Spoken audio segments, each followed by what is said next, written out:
late.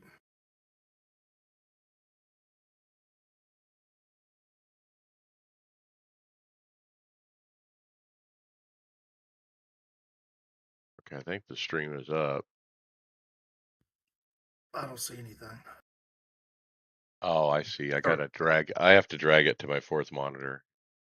Now recording. Speak of the devil, and he appears. Hey, David. Pleased to meet you. Let me introduce myself. Well played.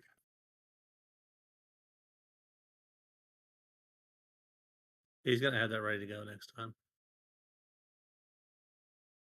Oh, I will give it to him next time.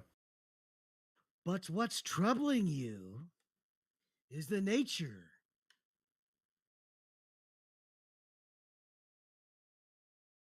I'm just gonna leave that one hanging.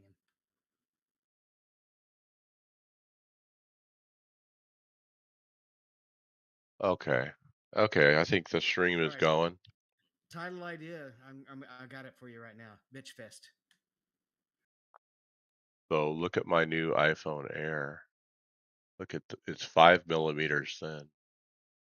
Anyway, that's what I've been doing this week. I got a new phone. Nice. Well, you do work for a phone company. Right.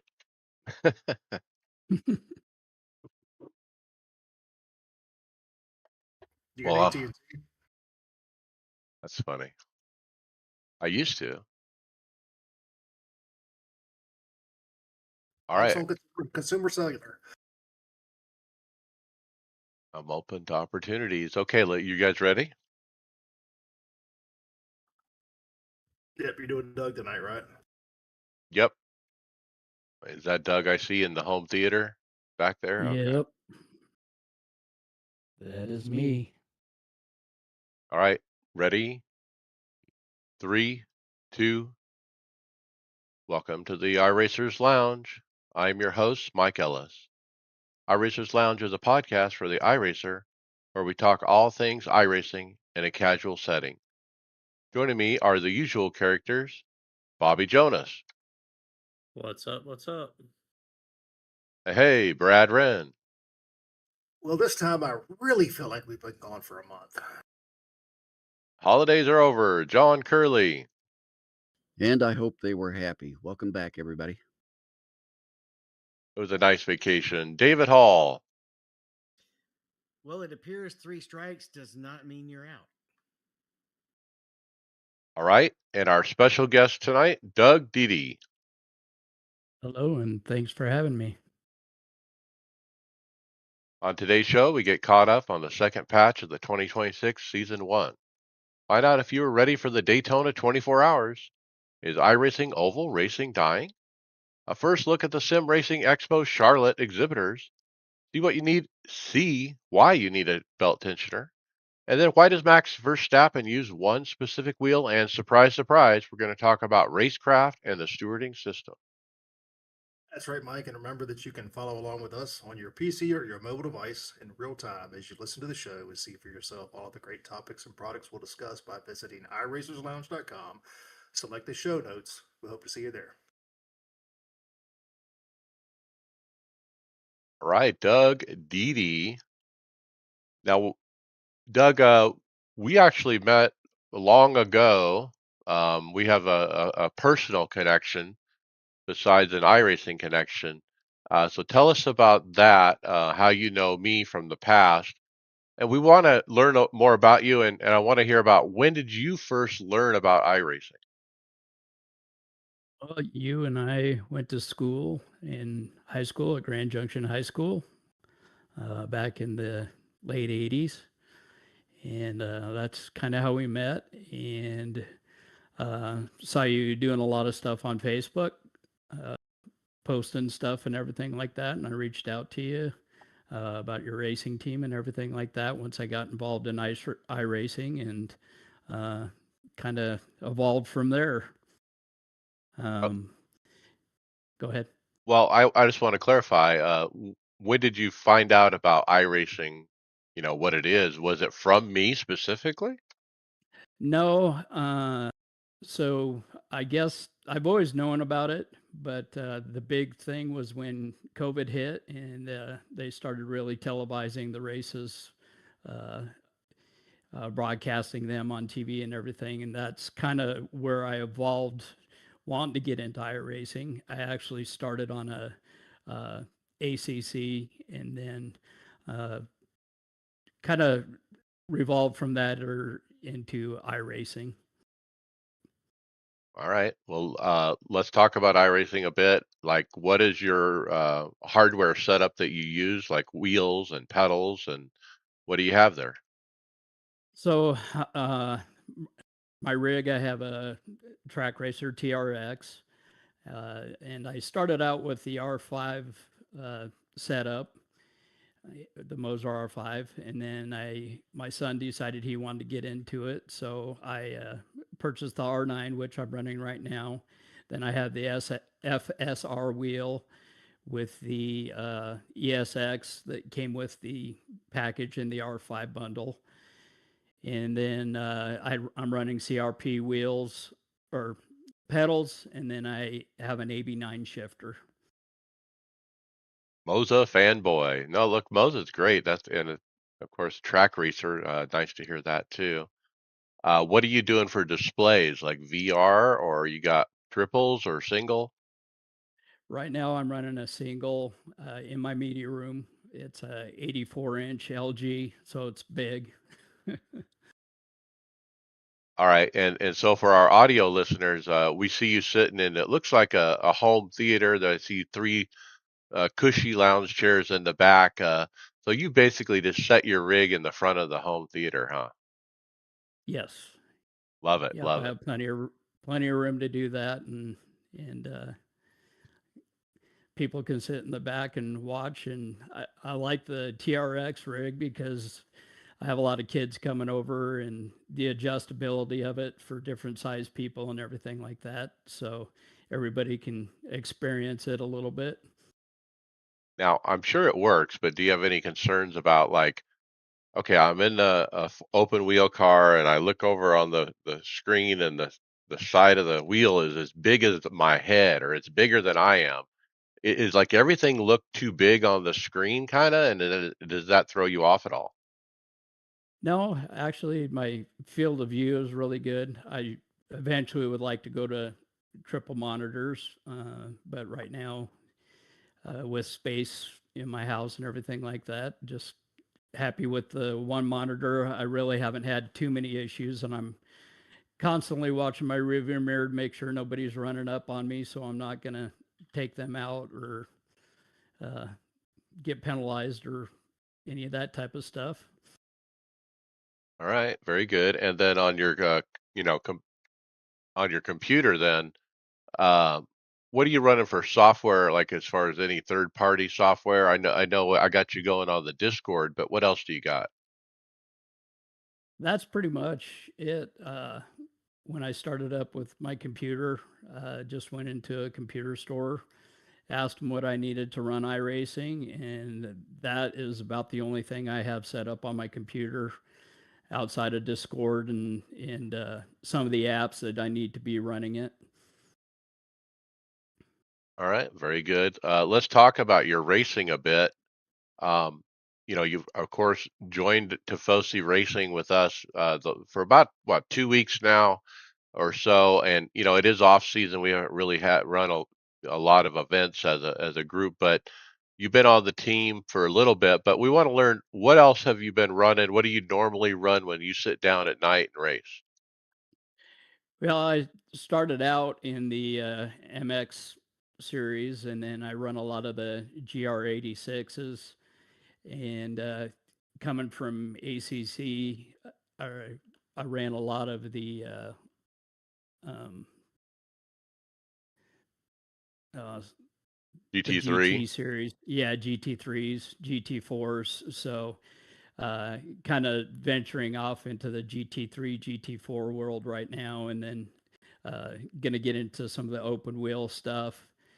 And really would like to venture into dirt track, but I haven't gone down that road yet. All right. Well, I didn't hear you say NASCAR oval, but the Daytona 500 is coming up here soon. and I hope you make a run at it. But what about leagues? Have you gotten into anything else, hosted or leagues or team events or anything? Well, I'm running that Winter Series league with you guys, and then I've also got into a league that started up in December called Gladiator Racing. That is the only two leagues I'm running right now. Other than that, I've just been running the the normal races. All right, cool. Well, Doug, Dee Dee, I mean, we're happy to have you on the team and as a co-host on the podcast going forward and getting your fresh opinion about iRacing and everything about it. So it's good to have fresh voices and opinions on the show. So we're happy to have you. Let's finish it up with the final question. Since you've been on iRacing, what is your most memorable moment? Well, everybody always comes with their first win, which for me came quite early, uh, fortunately. But I think the biggest thing for me, what I really enjoyed was learning the different tracks and how to race them. Um, the struggles that I had with it at the very beginning was like everybody else running the lower classes, people dive bombing you, and learning how to race around those people and stay away from them to get your I rating and everything like that up. Uh, so I think that was the biggest thing was for me. I did get driven away for about 2 3 weeks because it seemed like every single race I got into uh, it was an accident fest, and everybody's pretty much experienced that. So I think the biggest thing, like I said, is just learning the tracks and being able to stay on the tracks and uh, learn how to drive with the people around you and stay out of trouble. Well, it sounds like you said if it was easy, nobody would do it, but you're able to do it. So you're one of those iRacers. Welcome to the group, Doug. Thank you very much.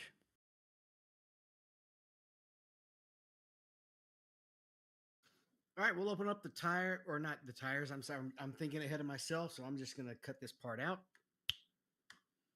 All right, we're going to open up topics talking about the patch first. And as I'm looking at the patch, I did not read the details on this, but I think the highlight of it was a GTP tire update. I have actually, I haven't, well, I've been running the GTP a couple of times at Le Mans, but I haven't been running them this week. So, but I didn't notice a huge difference, except that it does seem to be a little bit more manageable as far as getting the tires warmed up. I was gonna say you ran it Tuesday night at Sebring. That's right, I did, yeah, and I didn't have an issue getting the tires warm there either. I've Yeah, been using since we watched the video that suggested you want to get the tires hot for the first half of the lap and then let them cool back off. I've been using that for the most part, and it works pretty good. Now, some of the tracks where you have the real short stop, I've also noticed that the tires are already a lot warmer if you're starting on on one of the short pace laps. yeah. I mean, I don't think there was a huge change here. I think it's from what I've read. I think that just probably a little more stable on those first out laps. I mean, I know you probably haven't done anything where you've had to do a pit stop either. I'm sure and change tires yet. So um, we'll learn that. I guess this weekend at Daytona on how those are. I don't run GTP, but yeah. So that was kind of the highlight. That was the main thing we knew was coming. Couple surprises that we got out of this. Some graphic stuff was adjusted and whatnot. But I think the biggest thing was some track limit changes were made to Daytona. So we'll get into that here. I think in a few minutes further we get down the script. But that was the one that nobody saw coming. Some changes to Mexico City, and I wonder if that's to affect some of the people saying it uses a lot of resources. Well, Yeah, they adjusted the track limits there too because it was stupid. I mean, literally, when you went through the S's, you could basically just take almost all four wheels off. It was ridiculous how unrealistic the driving was in certain areas of the track.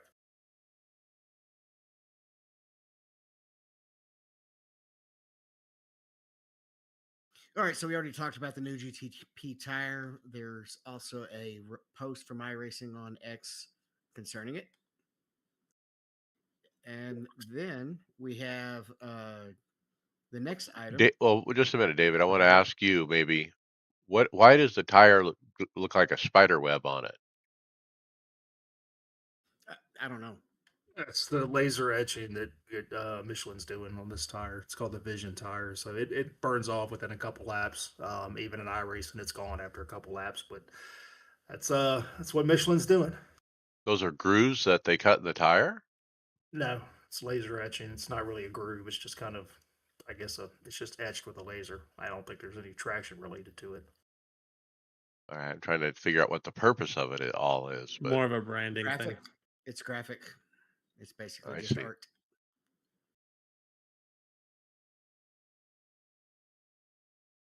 All right, so Daytona Road T1 Esports line is gone. I don't even know what this is. What is it, Brad?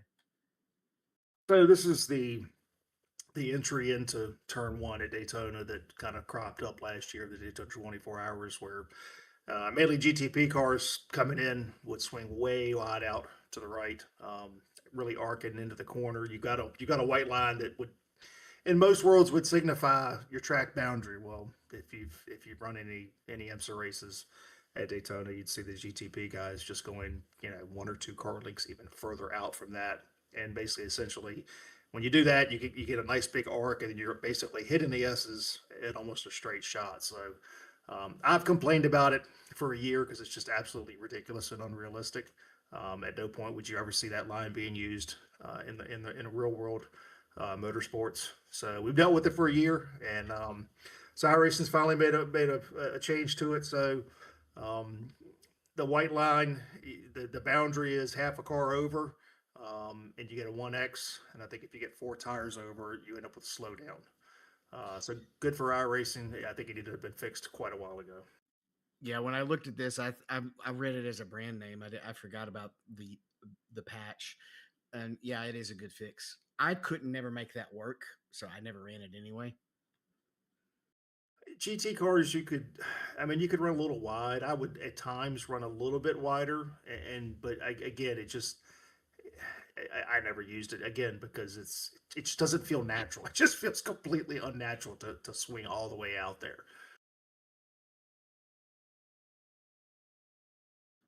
All right, John, let's discuss some numbers.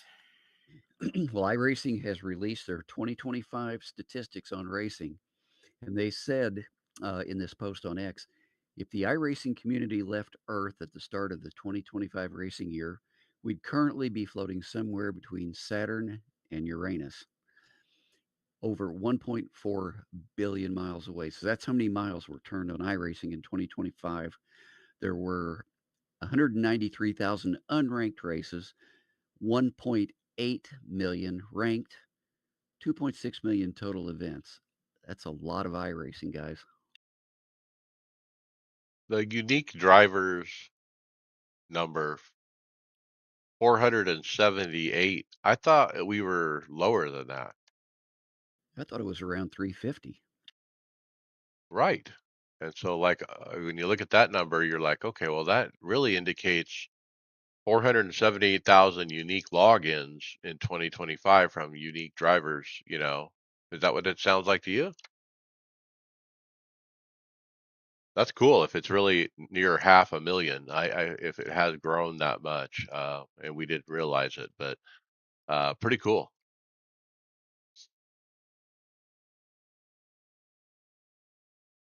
All right, so I did overlook the second item on the Gone post. There was forum discussion. I'm sure it's just going to be a lot of vitriol on both sides.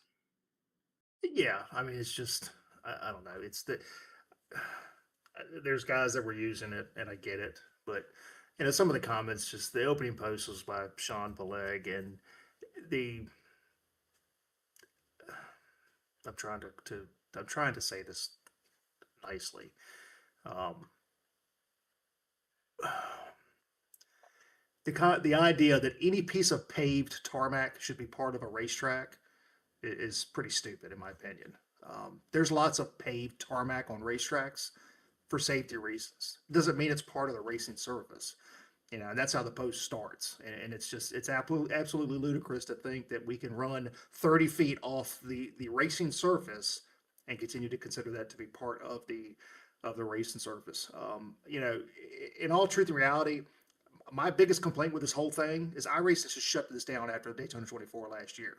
It should have been handled right then and there. It should have been a patch put out afterwards and stopped it. But no, people have been driving like that for a year, so they feel entitled to do that. It's just, it's maddening to think that people are like, well, I can't believe I'm going to get a 1X because I go over a white line. Okay, well, watch any sort of sports car racing. There's track limits in every series except for NASCAR. That's the only series that refuses to do any track limits. Well, if they do, then they don't even do it right. But yeah, I mean, the discussion goes back both ways, but it's amazing to see how many people whine and complain about every single time there's a change made.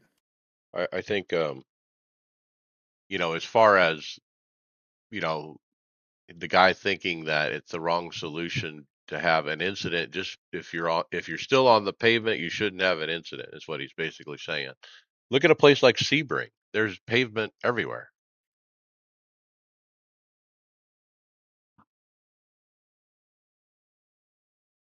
Or Spa, even you go into the wrong place in Spa, you're on still on pavement because they're not going to leave that as a gravel trap because then it would be a death trap. Well, I mean, you can use Daytona's example. If you spin off a NASCAR too, there's all that pavement. You can't use that even during the Rolex. What, I can't go down there and like pass three people if I want to, Bobby? Come on. I mean, sure, go for it, but they're not going to let that in real life slide. Yeah, the same track has slowdowns if you go below the double yellow line. That's Yeah. paved surface.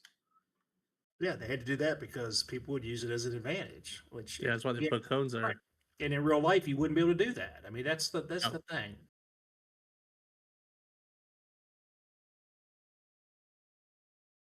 All right, I think we can move on. Mike, don't make this mistake. Yeah, great video by Jaxer, put out on YouTube on his channel about don't make the $1,000 mistake, basically. And he talks about the creator was on the verge of spending 1,000 or more on a high tech wheelbase, like maybe the SimMagic Alpha Ultra or the 2 Pro, the SimiCube 2 Pro, thinking it would be the ultimate game changer for his experience. Um, at the time, he's been using the 10 Newton meter SimMagic Alpha Mini on a flimsy rig that flexed significantly. Now, he talks about the order of operations that kind of saved him, but basically a week before he planned to buy that new wheelbase, his pedal tray actually broke, and it forced him to buy a new rig. And he smartly chose the TR160, aluminum profile. And then he mounted up his existing, 10 Newton meter Alpha Mini on the proper rig, and was shocked at the difference when there's no flex. Like, you can have the best equipment in the world or even medium equipment, and if it's on a rig that moves or flexes, or your wheel or your seat flexes or anything flexes, you're losing the fidelity completely. And so by him putting that Alpha Mini on a proper rig, he realized, I don't even need a new wheelbase, is what he realized. This Mini is going to be perfectly fine on a proper rig. Well, I've learned the same lesson. I've got a track racer uh, TR8 Pro. It's not a terrible rig, but it's the tubular design. It has flex in it. When we went to the sim racing or the sim gaming expo and I got to sit on and try out all these high-end aluminum profile rigs, I immediately saw everything or felt everything he's talking about here. He talks about the sponge effect that a flimsy rig will give you, and it does actually take away the detail that you can feel in a good rig. So if you're thinking about a rig and you're thinking, well, maybe I'll save $100 or $200, don't save the money. Get the aluminum profile. So you're saying get the rig before you get the base. I think that's I think that's a bigger deal than the base. I mean, that's just based on on my own mistake. I mean, my own way of doing things. And like he said, he took his Alpha Mini from one base to the next and realized I really don't need a new base. What I needed was a new rig. Right. Bingo. Yeah, I mean, I think you got to touch us on that, Mike. I think you even said in the order of operations. Again, we talk about this a lot. You know, if look, buy once, cry once. The most important thing you can do is your foundation needs to be secure and steady, and that needs to be your rig, and that needs to be a good 80-20 rig. Start there. You know, you can upgrade other stuff along the way, and you're going to. But again, if it's like building a house. You know, build a That's house. like Go it's ahead. like building a real race car. You got to start with the chassis first. Yeah, exactly. Yeah, I mean, get something that's nice and solid. One, it's going to be nice and sturdy. Two, it's expandable, and that's the biggest thing that we talk about. You know, 80-20 is expandable. It's customizable. You can make changes. You can do whatever you want to do. I've got an integrated, triple screen monitor set up. I may want to go away from that at some point. Well, guess what? I just take it off the chassis. I still have my chassis. If I want to go to a freestanding one, not an issue. Or if you've got a freestanding, you decide to go to an integrated, it's easy to do. So again, the biggest thing is to start with your base and make sure your base is good. And then, then you can continue to update and what you want to, whatever you want to do. But look, like you said, Mike, it's an interesting video. I mean, he feels like he's not getting everything out of his base. Well, yeah, you're not. When your base is bouncing all over the place, and it doesn't have a nice solid piece to be on, yes, you're never going to get the feelings that you should have gotten. When you're pushing on a brake pedal too, your seat cannot be flexing. That's a big part of it. People don't look at. They're so focused on the wheel, but don't forget about the seat too. Doug, I want to ask you. I mean, you have two wheelbases in your house. Have you thought about this flex thing? Yeah, I originally started out when I got into it with the GT Lite, and like you guys are saying, I experienced a lot of flex, a lot of movement in the chair. My son's still using that, but even with the R5 setup, it was just way too much flex. And then everything really changed when I got into the rig that I have now. Uh, More stable, more solid. You could feel uh, more stuff coming through the wheel and the pedals, especially like you said, under braking.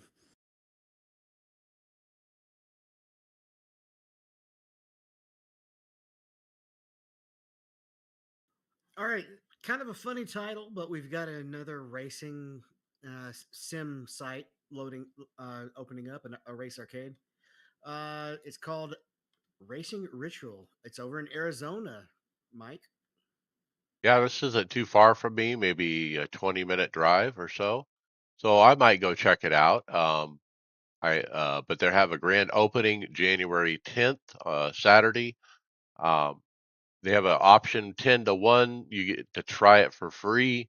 And then at 1 to 10, they're in regular hourly racing options are available for purchase.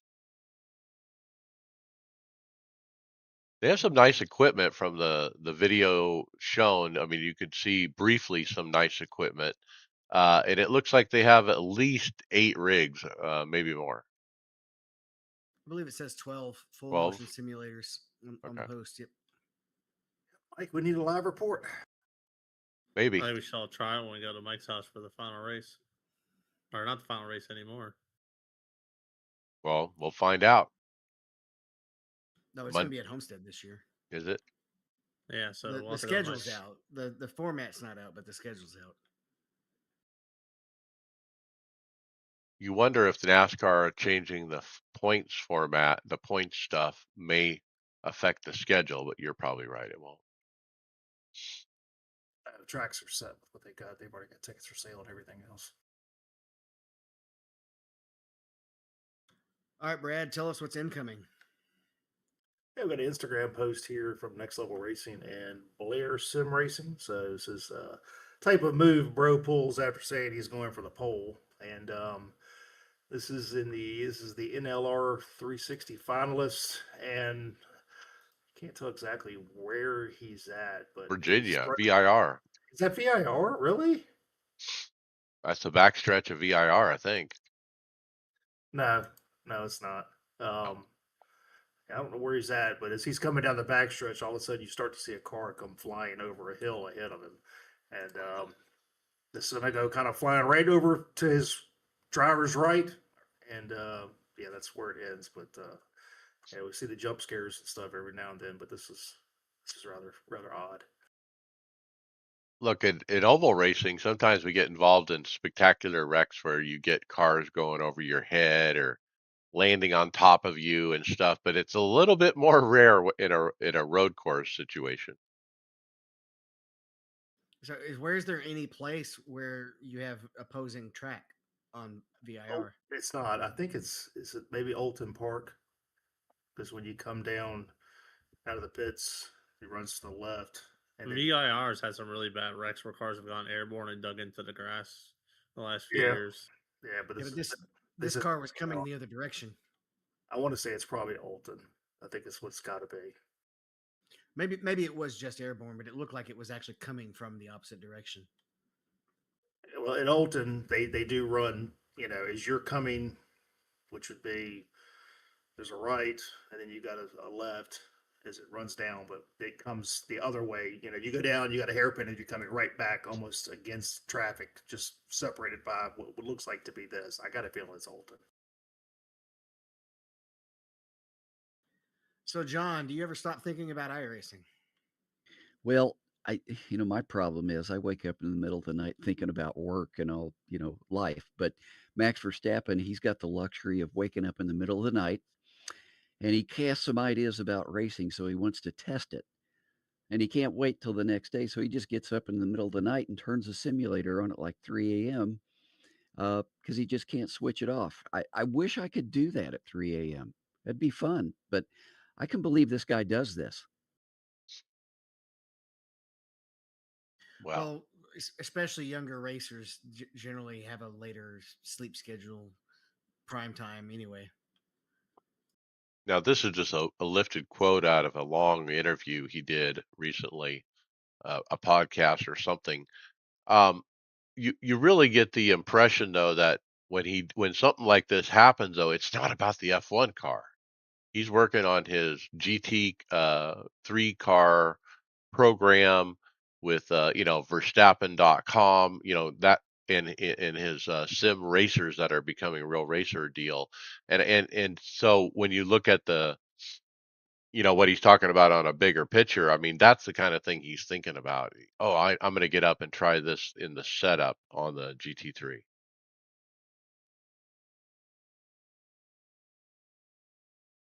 For the next one, I must talk like this, yeah? Actually, that sounds more Italian, doesn't it? I can't do Transylvanian. We're getting very close, though, Brad.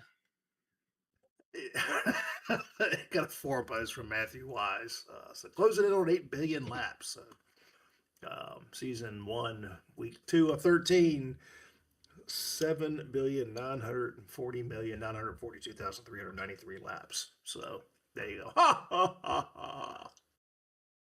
Man, million is a big number, and then you turn that into billions, and then you turn it into 8 billion, and sounds like a Minnesota fraud, healthcare situation. But man, that's a lot of laps. Well, I didn't see the show go in there. It's a pizza pie. Title idea. Well, look, if we have 500,000 people driving on a regular basis, because that's what that last graphic was basically saying, I guess it is possible.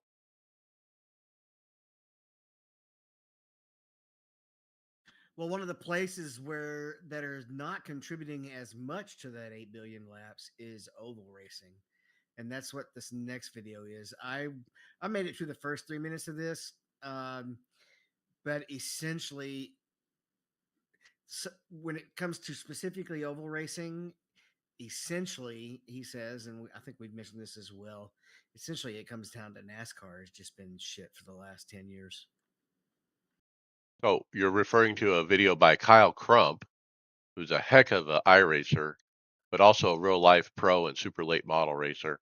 And he discussed the declining state of oval racing on iRacing specifically, and how he has shifted his focus towards road racing. And boy, I really identify with that. Actually, I have shifted my focus to road racing, it seems, in the last several months, as you guys have seen. And so I really identified with what Kyle is saying here. With in iRacing, we got declining participation in competition. I seen it. Gen 4. Look, you guys knew I was all in with Gen 4 when it came out, and I was just hoping it would be popular. And I was trying to get into events off, after work, but they wouldn't even go official. I mean, and to see that just kind of dwindle down to nothing. That's what he talked about. And he talked about A Open and A Fix specifically. But and to what David was talking about as well, NASCAR's direction over the last 10 years, where has it led us, to this crap car and low horsepower, and we just fired our commissioner and lawsuits and all kinds of stuff that has really messed us up. But then he brings out the Xfinity car, which is really the exception to what's happening right now in iRacing. So if you want good oval racing, John knows this, you run the B car. Yeah, and if you think about it, I mean, it makes sense. The B car is fun to drive. Not always easy, but it's fun to drive. But in my opinion, and it's my opinion only, in the last 7 or 8 years, as far as NASCAR goes, real racing, I couldn't care less about the Cup cars. I watch Xfinity races. They're a lot more exciting, a lot more fun to watch, a lot better competition. And that carries over into iRacing. And I think that's why the participation there is staying pretty good. And one of the things he discusses is even, CFIX, which used to be the highest volume participation on the oval side, has declined as well. So, also discusses some of the stagnant short track content. He says by default he's a short track racer, real life. But again, the development in this area is kind of stalled. I know we did get the super late model, you got in the late model, stuff like that. But, some of his complaint is super late model really doesn't drive like a super late model because he drives super late models. But look, I agree. And it's not just that I think we're all at times discouraged with NASCAR. We discussed it ad nauseum here. It's just the racing's horrible. The racecraft is bad. It's not fun, to sit and run a race and have 20 plus cautions. It ain't enjoyable anymore. It's just not fun. So I'm in the same boat. I've spent most of the off season road racing. I quit NIS because I just got tired of all of the, spending 2.5, 3 hours just pacing under yellow. It's just not fun. Not when I can go run a 45-minute race, go run two of them if I want to in a time I can run one oval race and not get frustrated and mad. Yeah, we're going to talk a lot more about the quality of the racing and other topics, but it gets amplified in the oval racing when you're constantly being bunched back up. Whereas um, you'll see it when we talk about my results in road racing. You either usually get wrecked out in lap one, or you have a good race, pretty much. Look, how does this turn around? Actual NASCAR Monday morning telling us something we want to hear. No more green white checkers. 36-week points. Something like that, or maybe all of that. But look, I think that would energize the iRacing oval community, and it would drive participation again if the fans get bought back into NASCAR. I don't think it matters what the real racing does if you don't fix the problems you see with like the Gen 4 car in iRacing. It just doesn't match. Well, I think the next gen car probably does match, and I think that's part of the problem with the car because the car just sucks in real life too. And we were hoping we're running the league with Gen 4 right now, and it's turned into a pretty disappointing adventure. That race would have been a lot better with a Gen 7 car than the Gen 4 car last night. We'll talk more about that later. So, because we got plenty of marbles to lose, and somebody might be losing their marbles over this next post, Mike. Yeah, Michael Hinkle just posted up a screenshot asking, "Hey, where's the marbles?" And Nick Neepin posted it. oh, I see. Yeah, I'm sorry. Michael Hinkle is the staff member who responded to it, right? Yep. All right. What did he say, I've been Brad? seeing I've been seeing marbles at Five Flags. Really? Because I haven't. Yeah, it's been super marbled up every time I got in it. Well, we had a post here from Nick Neben discussing, 104, 40 laps in ARCA, no marbles. 87s, 167 laps, no marbles. Um, Phoenix, 156 laps, no marbles, no nothing. So seems to be an issue since the previous season is what was discussed. And then we did get a post from Michael Hinkle. So this, thanks for sharing the screenshots and information. We're aware of a bug that has stopped marbles from developing as cars run on the track. They said it wasn't intentional, and the appropriate team is looking into the issue, but doesn't have an ETA as of right now. So, um, you know, in the last patch, we supposedly on the oval side got all kinds of updates in regards to tracks rubbering up, marbles, and all of that. So um, it's kind of odd that something that they said was going to happen actually is broken right off the bat, and I was shocked that it wasn't fixed in the patch this past week. So obviously, it's something bigger than what they expected. Is it visual? I don't know if we know, but is it just visually it's gone? Or like if I run up in the rubber, I sometimes hear it hit up in the wheel wells. Yeah, it may just be visual, but again, that doesn't help either if you can't see where they're at.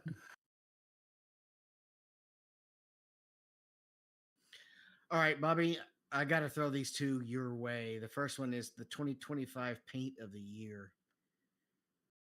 So every year they do the paint of the year contest, and it takes the ones from the. It's a weekly winner, right, or a monthly? Monthly, This and maybe then it's monthly. it's either weekly or monthly, and they narrow it down, and they keep bracketing it down till they get a final winner. And the paint of the year winner goes to Pierre S with a Ford Mustang. It's a pretty sharp looking car, actually. It's really cool looking.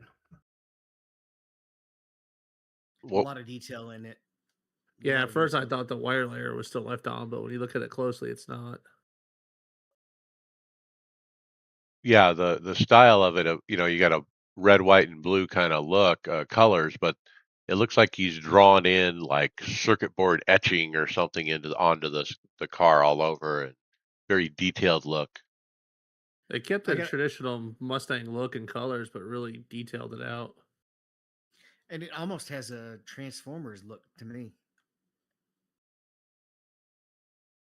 Kind of reminds me of stained glass in a way, kind of an Art Deco design.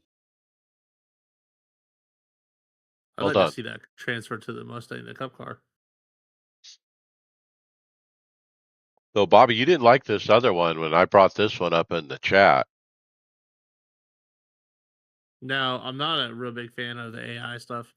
I think it takes away from the designers who do a lot of the work on the cars. Um, and then so the people will ask for requests. I'll bring in an AI car, and they're like, "I want exactly this." And it's like, well, if you want exactly that, then use AI to create it. All right, so we're talking about a video on TikTok I found from Costa Mesa Tech Solutions, and he talks about how he came up with a paint for his iRacing car by uploading the template into Chat GPT, and from there just giving verbal instructions on what he wanted the car to look like, and boom, it worked. It worked. Yeah, Fascinating. somebody who enjoys doing some painting. No, thank you. The joy of one is just doing it yourself. That's where I get the most joy out of it is myself doing it. I'm sure Bobby's the same way. It's nice to take an idea in your head and actually be able to get it onto the car and then have it look right. So 10 years from now, Brad, you're going to be the guy who does, hey, I want to do my own dishes. The robot can't do my dishes anymore. I need to do my own dishes. I like doing dishes. I feel like I've accomplished things. It's like But making your bed every morning. but we're going to have robots to do that. Well, I think we've seen that the problem with the AI images is that they don't quite grasp all the logos and everything correctly. So I wonder how much that he's had to work through, whereas we could do it correctly the first time. Ultimately, the biggest problem with AI when it comes to any of the creative spaces, and uh, and even say particularly content creators, they're like Google no longer sends you the links; they just have AI answer the question. So they're cutting off traffic to all the people, all their sources that they use to train their AI. So all those sources are going to go away, and so content creators are basically it's basically they're biting off their own source. They're killing off their own source, and they will no longer have a source for the training. So That's, right now it's like great, we got all this AI training. We can first of all, they're not paying the creators for using the content to train on it. And second, all the creators that they run off, that's going to be material that's not going to be available anymore. And so AI is just going to start basically inbreeding its information, and all the defects are just going to amplify, and it's gonna basically kill over and die. yeah, I do this at work. When I find a phone problem I can't fix, I go to Google it, right? So a year ago, I would Google it, and like David said, I would click on a search results going to an actual website that some content person created this and that, and look at different websites and find a solution. Now, when I go Google it, Gemini gives me a summary, and I never click into those websites. Never. Yeah, because Gemini's taking the information that those people did, and it's just pulling all that information, and that's what it's feeding back to you. Right. And David's saying, because I'm not clicking that website anymore, eventually they're going to go away. Yep. I mean, it's kind of the same thing that's happened in newspaper and magazines. You don't pick those up anymore because you can just click a link on the website. Well, now that's going to go away too because you just have AI read it to you.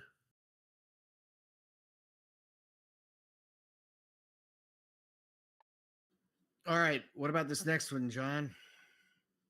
So we've got a Discord, or some guys that are on Discord. The two guy GNNSP. Anyway, they got an Instagram post. These said they're using the new car, and I can't think of the name of it. It's a Cross. cross cart. Yeah, cross cart.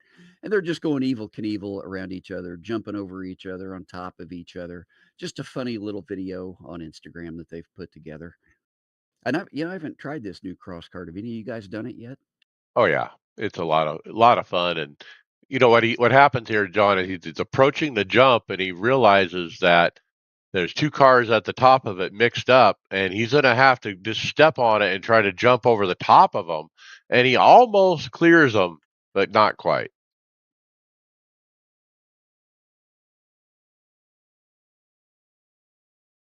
Lots of fun out there to be had on iRacing, guys. Don't get out there and try that dirt road stuff. This is a free car. Not even tried it. All right, we have a series of articles next, and or videos addressing driving standards and stewarding and the quality of racing. Um, the first one, I'm scrolling back up now, says, "Does iRacing not care?" Can you tell us a little about that one, Brad? Yes, we got a video from Random Call Sign, and so he's taking a look at why driving standards on the platform really haven't improved, despite years of players' complaints. Um, and we've talked about this as well. At the end of the day, what's the incentive for iRacing to change the model? Um, iRacing is a service. That's what it is. Um, you know, they need people to be subscribers. You need people to race to pay for the subscription in order to make money as a business. So the incentive is to keep your customers doing what? Racing. So if you're gonna, from a business perspective, if you're gonna take bad drivers and you're gonna park them, well, what ends up happening over time? At some point, you may lose a subscription. You lose a member. Um, look, I get that, but at the same time too, there's paid members that want to get on and have a good experience. And when you have bad actors on the service, it doesn't make it enjoyable for the rest of the service. And I would dare to say that iRacing probably loses more good actors because of the bad actors versus bad actors um, leaving the service. So Is there any other deterrents that can be brought in that don't cost too much more, to iRacing? Like, can they hire a couple of stewards to spot check races? Like, they just jump into random official races, they make their presence known. I don't think they need to bring in more stuff or anything They else. They could just do need it. to enforce what they have. Yeah, they need to force what they did, and they could do it, but they don't want to. They are not. He he had a great. This guy's who was he? What was who was the author? Random Random. call sign. Yeah, random call sign. He had a great start to saying it comes down to one word, but he said the wrong word. He said incentive, but the real word was cash. Just like everything else. Um, the only time they really are going to come at somebody is if it threatens their bottom line. So if the skill is not big enough that they don't think they're going to lose enough to subscribers because of people driving like the people we know we're talking about, they're not going to worry about it. But Brad hit the nail on the head. At some point, you are going to lose majority of your good racers when you get a challenging product out there, and they're inviting a challenger to come up at this point.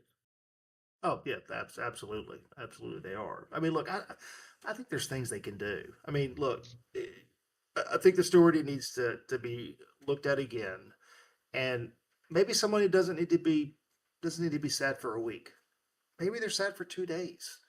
The whole purpose of some sort of discipline is to change behavior. If you have children, you discipline them so you change the behavior. If you're a boss at work and someone's not doing the things they're supposed to do at work, what do? You discipline them because it's not to punish them per se, it's to change the behavior. That's the way the stewarding system should work. It should work in an effort to change someone's behavior. That's what it should do. But at some point, it doesn't do that any longer because I don't think it's not harsh enough, or they just don't take it serious enough. When you submit a protest and it's pretty black and white what's happened, and nothing's done about it.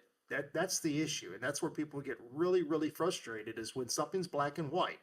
And it's very easy to protest somebody for doing something like parking on the track, go to the bathroom, or doing something that's just absolutely stupid that in reality didn't ruin anybody's race, but you broke the sporting code.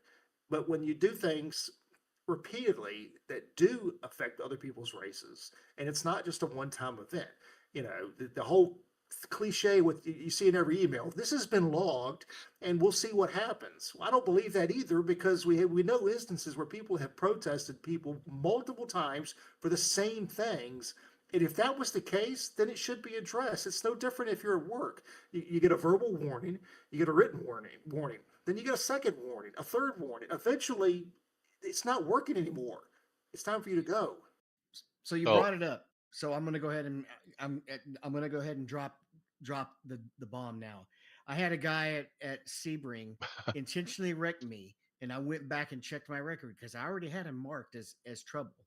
He's intentionally wrecked me 3 times in the last year.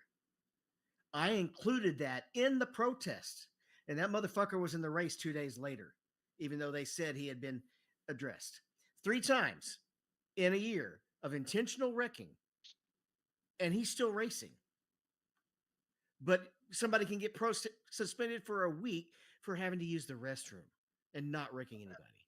Or It's bullshit. yep, say a It's bad word. absolute bullshit. I so think you take what Brad said too. Maybe it's only a 24 to 48-hour suspension, for a first time offense. But put a training class in there. You can't get back on track until you watch like a 35 or 45-minute video about why that should not happen. And the consequences are going to get steeper from here on out. so the second and third video in this series, second and third are almost identical, but basically Pole Racing and Chris Stewart, two YouTube channels, both express frustration over driving standards when people are using a Smurf account. Where you have a good driver with a high I rating buy a second account, a Smurf account, and then he race disrespectfully with that account. And you know, they both videos kind of detail that out about a very specific person and so forth, but it just goes to show that the Smurf thing is part of it too. Yeah, it is. Again, and I think it's even worse because it's intentional at that point. You're intentionally creating a second account so that you can go drive however you want to drive, and it's not going to affect your primary account. And again, iRacing is a business model. Oh, look, another subscriber. So, you know, that makes me think, let's go back to what did we just talk about? 400 and some thousand unique. How many people have Smurf accounts? That's going to be counted as a unique driver. I Right. guarantee you that. But again, it's the same scenario. You know, there was a point where I'm pretty sure when iRacing first started, you couldn't go get a second account. Smurf accounts No, weren't allowed. It wasn't no. allowed for this specific reason. Because back then they realized what would happen. But unfortunately, the mighty dollar is always going to take control on that. And look, you know, guys, we complain about this because we love the service and we want it to be good. That's why we fuss and complain about this stuff because it's just not right. Oh, But if it continues to be toxic, it's going to push people away. Oh, it will. It absolutely will push people away. You You're know, inviting a competitor to come in and take over the oval side of it. You know, before I don't think that was an option because the racing was good. It was clean. You could find a race any time of the day. all right. So we beat that dead horse as we do about every 6 or 7 shows. You know, we'll get back on there and grab the stick Once a and beat month. it. Yeah, pretty much. So, I do want to talk about the next video we got in the script. This is Racecraft Explained. So this is by listener JD Daniel. About a 10-minute video. JD does a fantastic job of just kind of walking through, helping people try to understand what racecraft is. You know, from what is it, you know, to the fundamentals of it, how do you develop it, how to improve your racecraft, some of the key takeaways. You know, it's the stuff that a lot of people just don't think about. And again, I still blame a lot of this on Fast Track. I'm sorry. When we had to spend 12 weeks in one single class racing the same people, the same car for 12 weeks, and you had to run good in order to get out of that, you learned how to drive. We don't learn how to drive anymore. So, some of the things he talks about fundamental wise, the racing line. You know, you got to be able to run the standard racing line consistently so it becomes a second nature. You got to have spatial awareness. You need to understand where cars are around you. Where is your car on the track? You know, a lot of people I just don't think even understand that. Where's the, you know, they have no comprehension. It's a digital car, I get it, but it actually has it has size, it has mass. There's a space that it occupies in the digital pixels. It's occupying that space. Mental capacity. You know, develop the extra mental capacity to see races as a whole while you're driving. It's not about the next 3 corners. It's about taking those 3 corners and doing it repeatedly over and over and over again. So how do you improve your racecraft? One of the things he says is join a league. Joining a league is one of the best ways to learn racecraft because you're going to race the same people every single week. It doesn't affect your I rating, doesn't affect your safety rating. In a league, you typically get held for how you race. You book the guy on Sunday, you got to say hi next Sunday. And you because you booked it previous Sunday. You should get feedback. You can get help with leagues. One thing as a battle buddy, a friend or someone you can practice. He says, get out and turn laps with, run close together, learn what it's like to have to try on side by side with someone. Um, so, and yeah, just you're breaking up. anticipate. Your mic is messed up, or your connection is. Now, I want to talk about oval side of this a little bit as far as how to improve your racecraft. Um, I think a big way of doing this, and John, I think you and I did this specifically, is Hang on, Mike. I think Discord's taking a shit. ooh, Yeah, everybody kind of, everybody, I got exclamation points by everybody for a second. Even Mike was screaming. Okay, it's back. all right, so I'll try again. Um, you were on a roll, Brad, but it just cut up. We lost sorry. about So 60 so we, seconds we of that. yeah we lost a lot of that. Why don't we do this? Just you want to start? Let's see. You're talking racecraft. Well, I'm trying. I'm gonna try to just remember roughly where you were when y'all remember which point he was on before he started breaking up. No, but I can jump in and we can just pick up where we left off here. I mean, I was going to say on the racecraft part of it,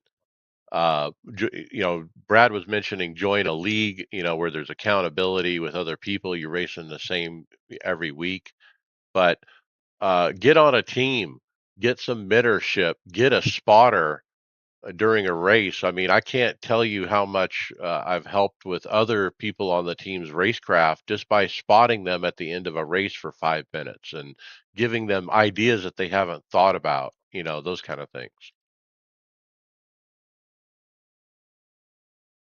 I think another thing that has helped me is going back and watching replays. If I get into a wreck and I think, well, that guy just wrecked me, he door banged me or whatever. There have been times I've gone back and looked at the replay and realized I was the one that moved to the left or right or didn't let off. So it it's a hard lesson. You don't want to see yourself make a mistake, but those videos or those replays can show you what you did wrong, not so much what the other guy did wrong.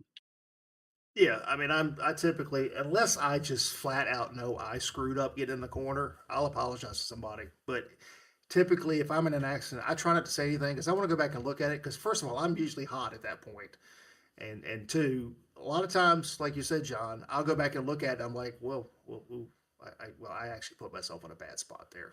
You know, was it my fault? No, but did I did not help the situation. When it came down to it. So yeah, that's a good point too. One of these last points I want to bring up, he talks about reading the body language of other cars. And I think we've all felt this at one point, but you can almost tell who's driving a car by the way it looks on the track, the way the line is, like you're in an oval race and you see a car up there, like you instinctively know who it is. And so there really is a body language to a car. Your spidey senses go up because you realize, oh wow, this guy's a wrecker and he's about to wreck. I can sense it.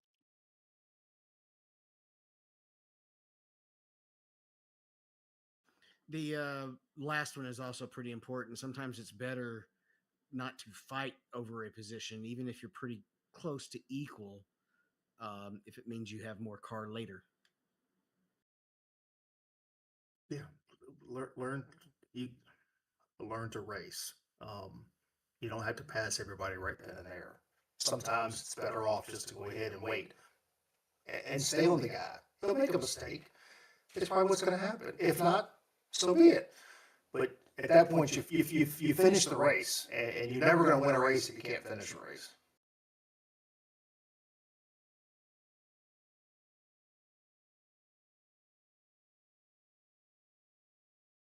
All right, and we're still kind of talking about racecraft and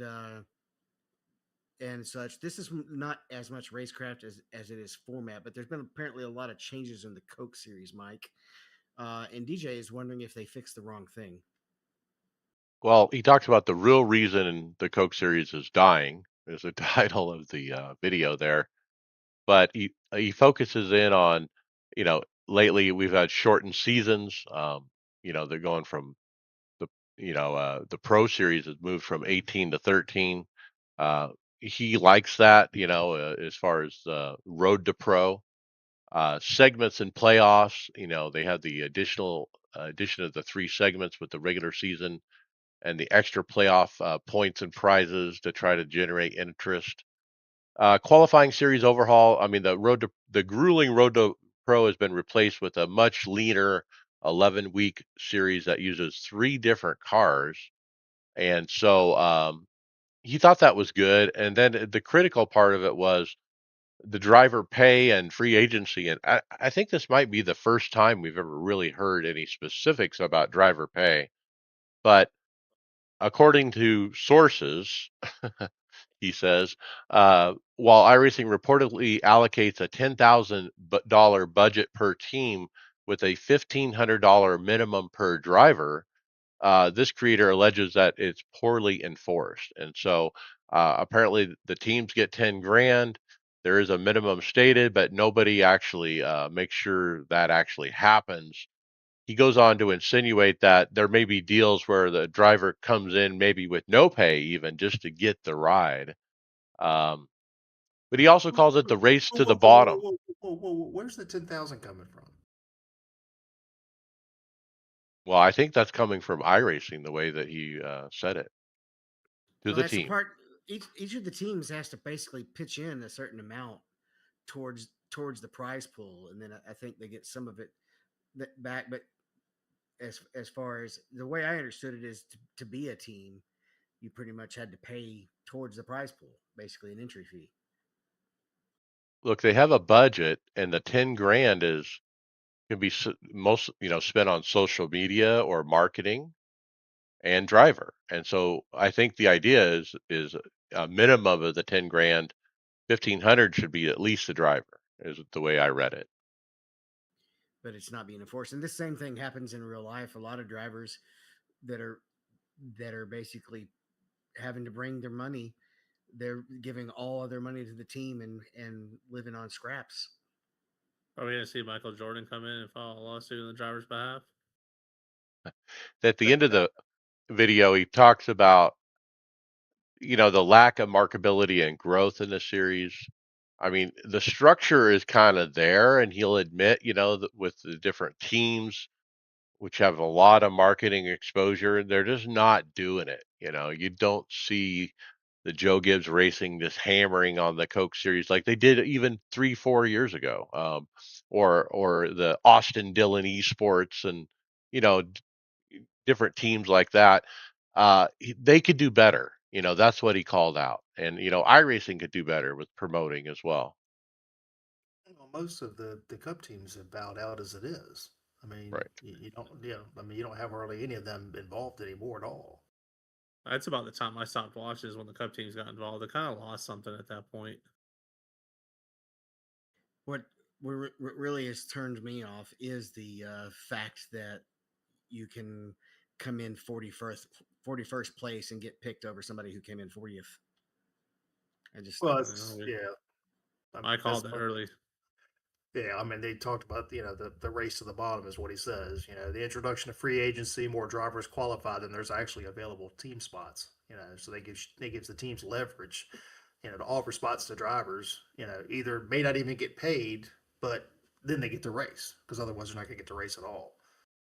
or it's how much money and exposure can you bring rather than are you supposed to be one of the top 40 drivers in the service. Well, and just as we talked in earlier, if you watched a lot of the races the last couple of years, they've sucked. It's nothing but wrecks. It's the same thing we deal with on the regular service. So it's bad enough when I've got a race in one. I don't want to sit there and watch the Coke Series running around under yellow. Why? I don't want to watch the Cup Series. I mean, it's just it's not enjoyable. Well, not only the yellows, but the races just aren't that good. I mean, there's not a lot of lead changes, a lot of passing. It's kind of like watching a NASCAR Cup race. Ta-da! So it's all right back to the fact that the next gen is a failure. So this next topic is not talking about ovals. Well, sort of ovals, but this is Well, open wheel. well, sure, it's So oval like Milwaukee and Indy, and it's the 2026 IndyCar Thrustmaster iRacing Pro Series roster and schedule is unveiled. And we got a list of the 33 names that are going to run for the $50,000 cash prize on the table, or purses on the table, I should say.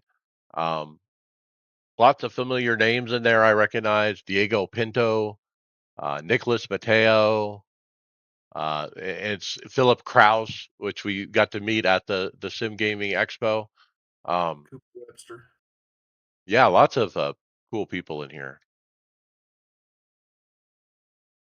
Schedule: Long Beach, Portland, Indy, Mugello, Phoenix, Nashville, and then fan vote. It's got to be road, and then Laguna Seca.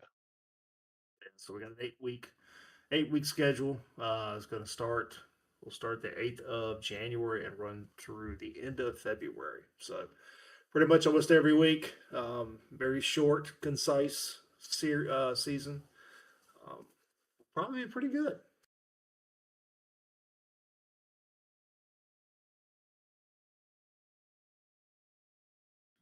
All right, even though they didn't get it together last year, they do have it happening this year, and they've moved it to Charlotte. The Sim Racing Expo will be in Charlotte May 22nd through May 24th. That's the weekend before the Coke 600, basically, isn't it? Weekend of.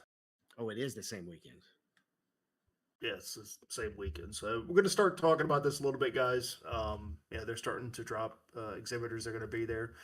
So I did want to get this on there since we're really only, about 4.5 months before it happens. So we're going to run down these. We'll kind of continue to release these as they come out. But yeah, Max Pappas Industries will be there. We're going to have the eNASCAR is going to be there as well. Thrustmaster is going to be there.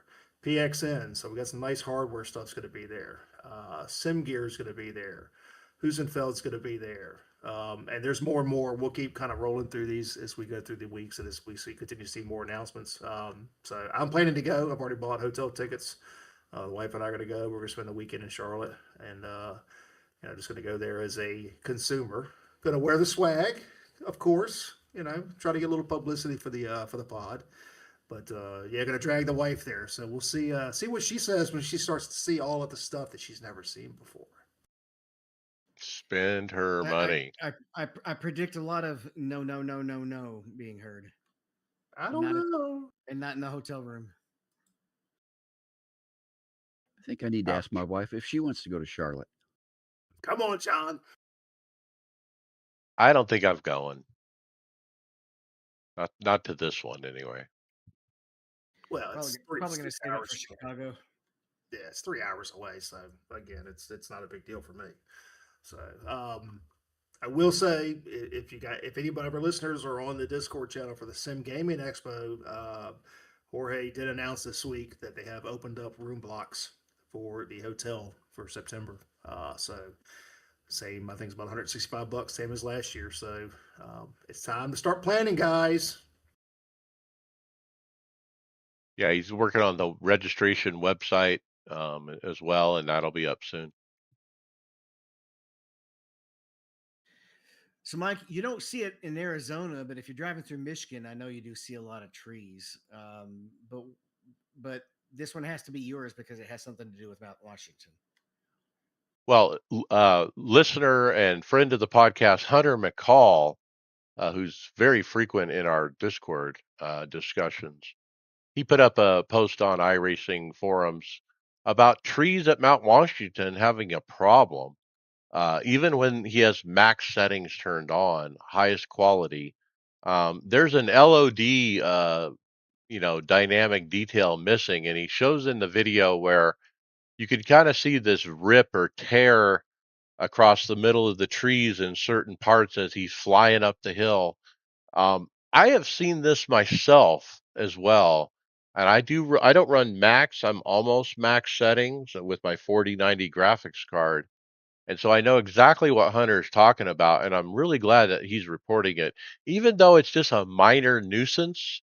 Well, Hunter is the type of content creator where he'll go looking for the best screenshot or a custom video, so it is important to him.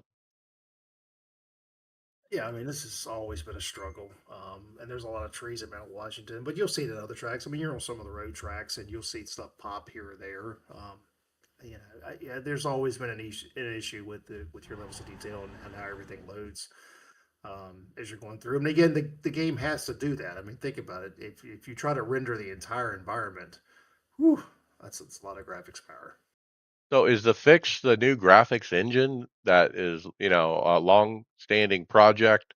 Is that Yeah, is that ever would that resolve it, or is it still going to always be an issue?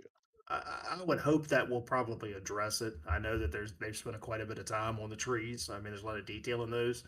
Um, I mean, again, from my racing standpoint, you're trying to create a product that can work on a wide range of computer systems. So we've got the guys like Mike that money's never an object, and he can go buy the biggest screens and the best graphics card. And then you've got the guys that are like, Ty Majeski, who's running on a laptop with his G29 because he can't afford to run big screens. They got to have it, try to meet all those ranges. But Pretty I sure think, Ty can afford it. I know I'm just messing, but I would assume a new graphics engine that's going to be built specifically for this purpose. I think it will be better.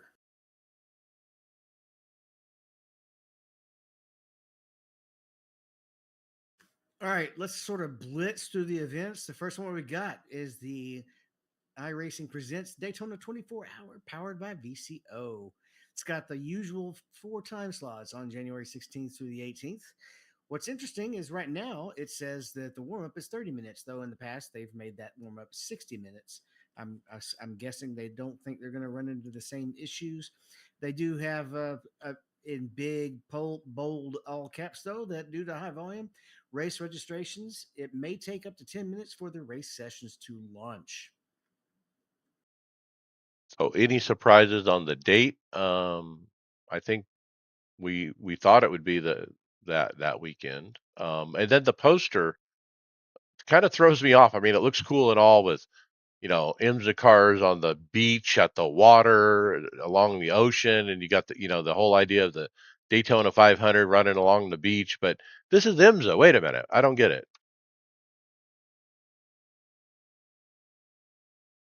Don't get the poster, but it does look cool. I maybe for the Daytona 500 that would have been a better idea since they did race on the beach, but IMSA's never raced on the beach, so. Yeah, but you're only a couple miles away from the beach. I guess David, how are we doing as far as planning for our teams? You got who's in what car figured out and all that. No, I'm just worried about who's signed up for the GT P car, and then the GT3 teams can read the list and form up their teams as they see fit. I think there's Brad's got a team formed up, and it looks like Chris has thrown up a team where he's bringing in a listener as well. So, but I have not. I'm not assigning them. They can kind of. I think they all kind of have that sorted out themselves. Yeah, Chris has his team set because I just did the paint scheme for him. So we're gonna have the one GTP team, and it looks like I guess 2 GT3 teams. Yeah, I don't know if we're gonna run under the iRacers Lounge podcast or if we're gonna run our grassroots racing yet. We haven't decided.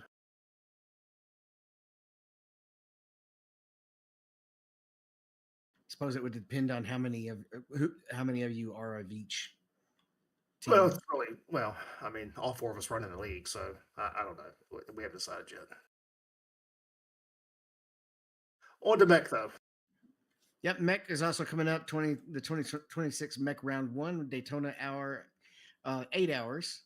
This is all 3 classes. There are live cautions in every split. However, only the first split is going to have those cautions be organically determined. Everyone else is going to be done randomly. I think that's basically so they can bring it. They have them staggered so the same crew can run the caution for each different split. It's basically what's going to happen. Me and Tom, if he gets his computer back up and running, will be running the LMP2 because we want to run a pro-am division, but we're still going to be bottom split. And I think you and Will have something going on in the GT3 class. Yeah. So William Westbrook, Will Weaver, and myself are going to tackle Mech this year. So yeah, I think we're gonna either be right at the bottom of split 1 or split 2. I think we'll definitely be split 2. Maybe get in the bottom of split 1. But we'll see. It's gonna be a dogfight though.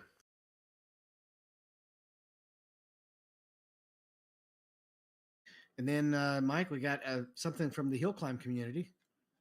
What hill climb community? I mean, yes, I was just lamenting about there is no such thing.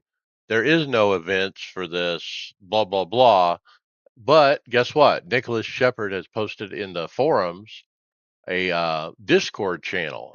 The iRacing Hill Climb Community Discord server has been launched, and they already have 150 people. and their first event, which was January 1st. I missed it, but heard about the Discord channel right after that event. And I've subscribed, so I intend to try to get involved next time they run their events.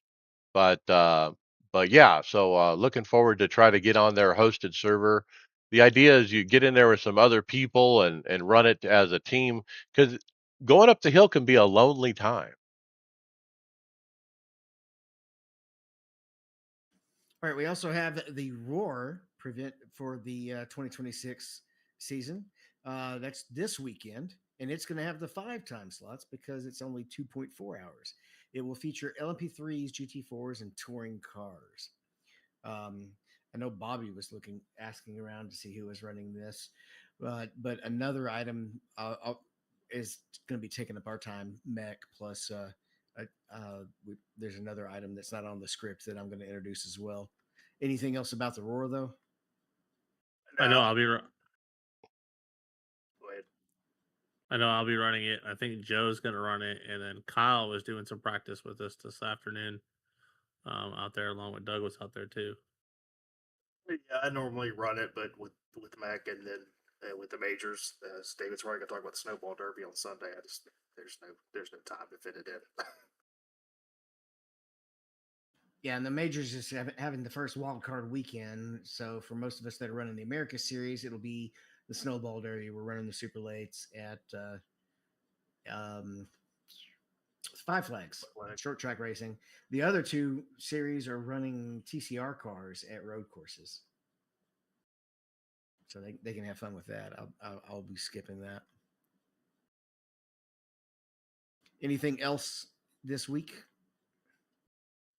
just a couple quick hits there. So the Winter NASCAR iRacing Series is at Auto Club Speedway, and then as we talked about earlier, the FIA Cross Car Championship is in week 4, and they will be at the Legacy Phoenix Raceway 2008 Rally Cross. So, like Mike says, free car, try it out. Podcast housekeeping: leave us a review on your favorite podcast platform to make it easier for more listeners to find the podcast. Mention the podcast to your fellow drivers so they don't miss out. We would appreciate it. Check out our Discord, get involved in that discussion. And our website is where you can find show notes. You can see what we see at iRacersLounge.com. We are in regular rotation at the Performance Motorsports Network. And get your merchandise at iRacersLounge.shop. All right, so we did resume league racing last night. We went to Talladega, and I was excited to run Talladega until we got about 10 laps in. It turned out we'll go into more depth as we get into results, but the draft package was horrific. Uh, we did finally kind of sort of form a pack up at the end. We ran caution free, and we had a late last lap pass with a push from Justin. He pushed Connor LaFrance to the lead, and in the process also put himself in the lucky dog position from no, that was Justin Pearson, not Justin Thompson. He pushed himself into the lucky dog position in P5. That's how spread out we got. So Connor came in first, Alan second, Christian came in third. Justin held on, even though he got trapped a lap down for a 6th place finish. And as a result, particularly because Christian took week 7 off, Justin still holds a 2-point lead in the standings over Christian. And Colin LaFrance, with his win, is now only 108 points behind in third. And that's may sound like a lot of points, but if he can manage some wins, a win is worth 100 points in this top heavy system.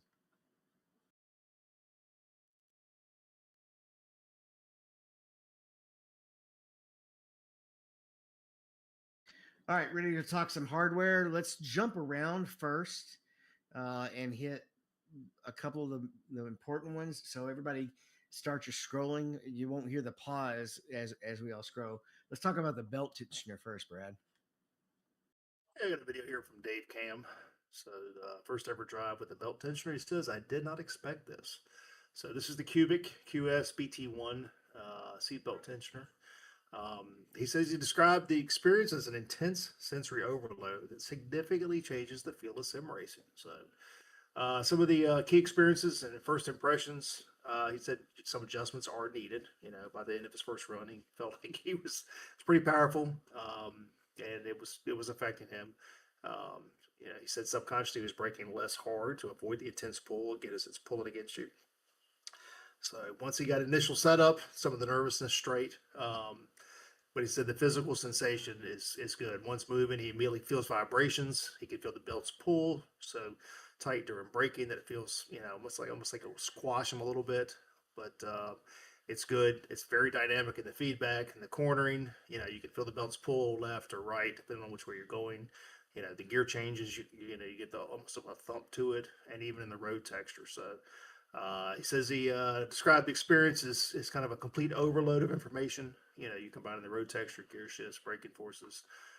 He says it is intense, a little bit difficult to talk while he was driving. But I think I poo pooed some of this when we first started talking about belt tensioners. I'm like, why would you do this if you don't have motion?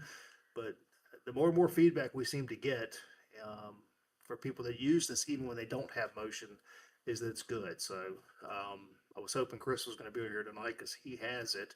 I know he was running it before he added motion to it as well. So, and I was thinking about this after watching this a couple weeks ago. I was like, I said, maybe this is like one of those, maybe somewhere down the road, maybe. I wonder the same thing. And we don't have the video on the script, but Sarah Nochi actually did a video on the same product this week. And so I'll describe her video as well.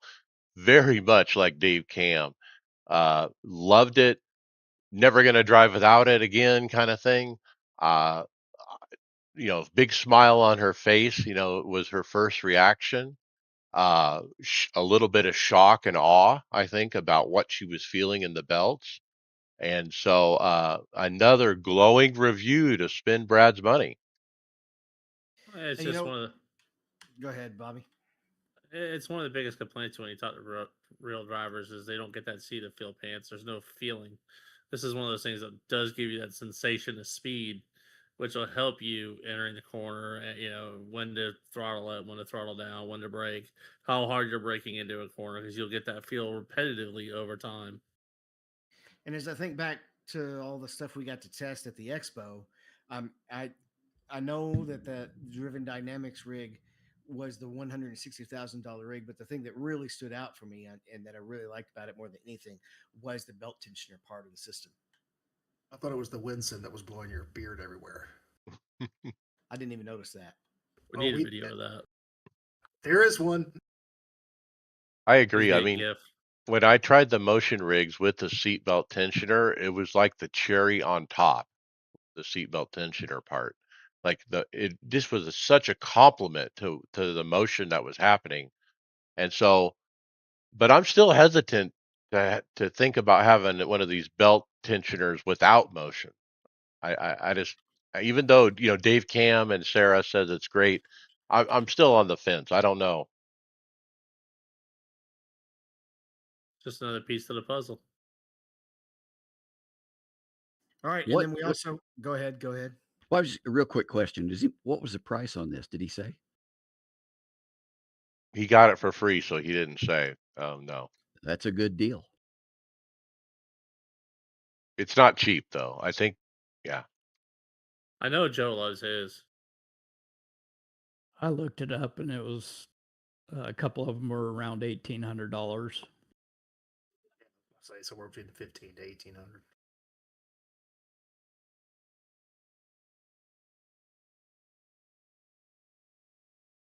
All right. We're gonna throw the rookie in under the bus for one of the last topics.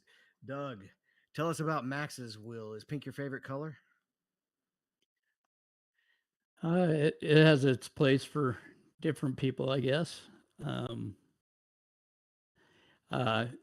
It's a nice looking wheel. I didn't look at how much it would cost, but so this is the wheel that Max Verstappen. I'm sure it has its place. Yep. And so you're talking about a video by Kareth, which is an interview with, Max Verstappen. Well, actually, it's an interview with Martin Asher from Asher Racing, talking about Max Verstappen and the wheel that he has sold him, And he's always, he kind of brags that he's always supplied wheels to Max and his team over the years, and he's quite proud of that. Yeah, so they kind of walk through some of this. The performance and precision, just the amount of the attention to detail. Martin explained that the performance in sim racing, much like real F1, is found in the hundreds of seconds. So every aspect of the wheel, from software to hardware, it's tuned for precision. They use an advanced clutch software. So key features: the custom master slave clutch curve. Again, you can adjust that. Just allows you, again, it's all about gaining those milliseconds, or those hundreds of seconds. Again, SimHub integration, nothing really new there, but again, some of the newer software allows you to make adjustments to the bite points. Um, but as far as what I thought was interesting was some of the features when it comes to professional and team racing. So when we think about Team Redline, and that's what a lot of this is about. I mean, Team Redline uses all Asher wheels. Driver swap synchronizations. To me, this was really cool. So they developed firmware to solve a common problem in endurance racing. So when drivers swap, the physical rotary switch on a wheel might not match the software setting of the previous driver. So what would happen is, say I go get in the car, and if we're all using, say we're all using Asher wheels, I may have set my TC to something, or set something to to whatever it is. When I get in the car, and if my wheel, if my if my knob is not turned to the same thing, well, obviously what's going to happen? It's going to have a different setting on there when I get in there. So what this does is the system detects, and it'll swap and automatically trigger the wheel to refresh the position to the sim. That's cool. LED consistency, talked quite a bit about that, about what they look for the colors of the LEDs. So it's very consistent. There's no changes in that. And then again, some of the relationship with F1 and the teams. Again, SemiCube collaboration. It's the for F1 grid. It's the wheel of choice. Most of the F1 drivers and teams will use the Asher wheel. And then again with Team Redline. Look, I love Asher stuff. I would love to have one. I just wish they would do a nice wheel that doesn't say McLaren across it. I don't want a branded wheel. That's my only hang up when it comes to the Asher stuff. Yeah, I've always loved Asher. I almost bought an Asher when I bought my Cube Control. It was my second choice. And they show off that DDU, like a really nice big DDU behind the wheel. And he talks about the what's shown on the two different screens, the screen on the wheel and the DDU, are not exactly the same stuff. They complement each other. And so that was fascinating as well.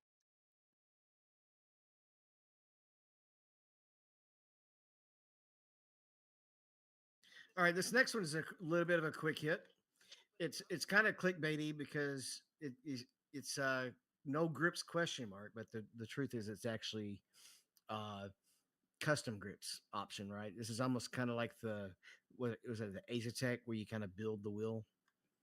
I'm looking at the one at the top of the hardware from OC Racing. Yeah, Ace button box, I would call it. Okay, so I think this is pretty cool, Yeah, this is and the more 14 sim racing. wheel. So again, you kind of buy the center hub, and then you can buy all the different types of handles, grips that go in there. So you can go from an open handle grip, like if you have a Formula wheel, to a closed grip. You have on a GT car. So the Forte is I guess the step down from the La Prima, I think is what it is.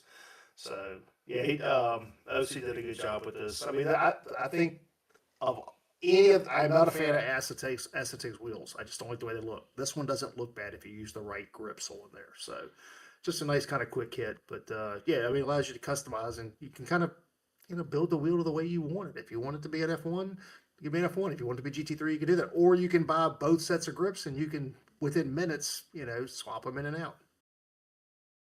Does anyone buy an Ace wheel if they don't have an Ace wheelbase?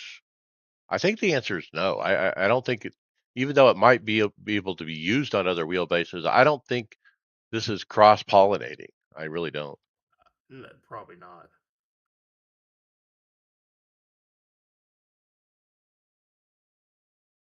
All right, let's hit one more. Scroll down to Optimal Sim Solutions, which includes a feature for elevating your cable management.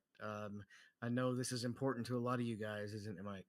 Well, look, I had to put this back on the script again because I actually they sent me some of their cable management doohickeys. I don't know what you would call them. I call them a doohickey. Uh, anyway, I had to do some cable management recently. I bought some mounts for the power supplies. I have three big old power supplies, one for the wheelbase and two for the pedals. And they're just kind of in the way. And so I decided to clean up the cables. I went to SimSport Gadget, got some brackets, but then I turned this optimal sim solutions as far as cable management, and I was able to put these doohickeys in the little uh, channel along my metal rig, and every 2 feet or so, and then run the cables through them. It's a Velcro connection, so I can undo it and run the next cable through it that I forgot. It's not permanent, and so I can't recommend enough if you need to do some cable management to look into these guys.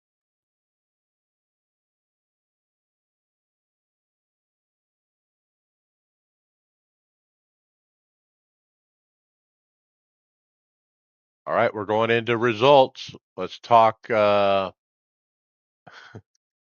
Let's talk about results. The first one we got this week is BMW. No, excuse me. It's actually Doug at the Formula V. You got to win. Winner, winner, chicken dinner. Yeah, just started. I believe I started around sixth or seventh place, and just ran consistent laps on the times, and passed through four people, and a couple other people took each other out, and ended up in first place. Yep. Where did where did the league race go? I don't know. It's in there some. Well, if it's not in there, stick it in at the bottom, and we'll go over it, David. It should be. It was at the top because I typed it in just a second ago, and somehow it got deleted. So moving on to the BMW M2 Cup at the Circuit de Navarra. I ran a P5. I actually started sixth, finished P5, but had 12 incident points. Then I started P7 out of 12. I ended up jumping to start because I didn't have my dang clutch mapped right, and I had to do a drive-through penalty. Ouch! I had to go to the backs, but that kind of sucked. Moving on to B Open, John, winner, winner, chicken dinner. Oh yeah, P1 baby. First win of the year. It was the only win I had in 2025, but it felt good. I ran a perfect race. Two yellows in the first 15 laps, green all the way from there. It was, I think, about a 90 lap race. I pitted lap 46 under green, flawless pit stop, came out 15th. By the time pit cycles were all done, I was back in P3. Uh, because I stayed out longer than everybody else, the first and second place cars were on older tires, and they just couldn't hold me off. I went into this race with a new attitude. Decided, I got to quit just going out driving around. I got to race to win. This is why we do this. Didn't hold back when trying to pass anytime I saw a gap. Went for every opening and it worked. Uh, Thanks to Chris Waldron for spotting me in the last 20, 25 laps. When it got to be about 5 laps to go, I realized I could win this thing, and my heart was beating out of my chest. And Chris did a good job of keeping me calm. So thanks, Chris. Nice, nice. Well, to get that win right before the end of the year too, and then P18. Yeah, fun was short lived. This race not so good. Car was really loose compared to the one that I had won. Couldn't hang on to it. I banged the wall coming out of four. Got 9 minutes of damage. That put me, I don't know, 15 laps down, and couldn't salvage anything out of that. All right, let's move on to C Open, a P6, a P8, a P22, and a P14. Yeah, I know we may run long, so I'll just summarize them all at once. I mean, anywhere from P6 to P22 in these 4 or 5 Dega races that I did. Love the trucks at Dega, but I can tell you, this was a lot of the problems that we talked about tonight, actually on the show. The racecraft is bad. Uh, People just bang the heck out of each other, can't keep a straight line. Bump draft in the tri-oval, that's a no-no. Don't do it. Uh, the usual, but I love the trucks at Dega, so it was a great week. All right, David, do you want to jump back to the Polar League and give us those results? Yeah, I found it in the version history. Um, and Doug didn't end up starting. You had a home situation you had to go take care of. Uh, I came in P7. Justin came in P5. Um, and who else was? We had two other people. John, you were in it as well. Where did you come in? Well, like it was 10th, but yeah. Yeah. So it went caution free. We did have an early wreck that did not bring out a caution, and that caused a lot of people to quit. And then we had probably 12 cars remaining in the field, and every 5 laps or so, two cars would just get dropped off the back. And we were split up into a pack of five and a pack of two and a pack of two and a pack of two and a pack of two, and didn't really remerge until everybody was getting lapped and was able to kind of catch the draft. This package was just, I've never seen a real NASCAR race in the modern era go like this. It was terrible, just the way the cars would not stay together. If you were running a pack of two, you could not even get close to the bumper of the guy in front of you. And when I was leading, I'd be at 70% throttle and the guy would still not catch me. And then if you were in a pack of four or five or six, if you got just a little bit of separation, you were dropped off and you were gone. And it just ended up being absolutely no fun. We had an exciting final 5 laps when everybody had kind of just accidentally gotten put back together, even though only four people were actually able to contend for the win. So I'm just the Gen 4 car is just not turning out to be as fun as we had hoped, and uh, so it's affecting I think the turnout in the league, and especially with this draft package, it was just not good. Ouch. All right, let's talk my racing at Ringmeister. Finish up the MX5. I had a cup pole position. I kept the lead for most of the race, was battling with the guy in second on the final lap, and I overdid it. I went off and spun. Ended up finishing P9. Ouch. Next, started pole position and won the race. Winner, winner, chicken dinner. That was number 5 this week in that series. Man, I was hot. I was the leader on the white and made a fatal mistake and went off the track and lost the lead, but it all worked out, and I was able to draft the guy at the end and outbreak him into the final corner. That next race, pole position, first lap got wrecked out running second when third place basically didn't give me any room, turned me. Uh, then we moved on to the GT4 car in the new week. Started dead last, ended up wrecking out shortly after. Wrecked out again early in the race on my own, going off the track. Then I got pole position, but ended up wrecking out about a lap and a half in. Put it in the wall. Started P2, but wrecked out. Started P3, and finally got a decent finish with a P4. Monday night we switched to the Lotus 79. I bought this car. What a beast! Failed in the first qualifying and wrecked out in the first race attempt. Then I started P10, finished on the podium, P3, got to P3 by the end of lap 1, was able to ride it from there, but couldn't catch those leaders. They were too far out. Then dead last, started in the top split, wrecked out lap 1. Uh, Turn 1, when I tried to pass this guy in front of me, and he went to make a move, and he just went to block and just plowed right through me and wrecked us both out.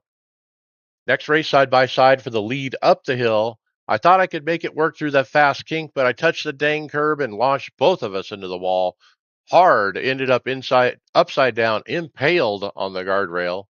Next started P2. Leader got away from me because I spun out, but eventually he wrecked out, and I inherited the lead, was able to gap everyone else, and go on to win my 123rd career win.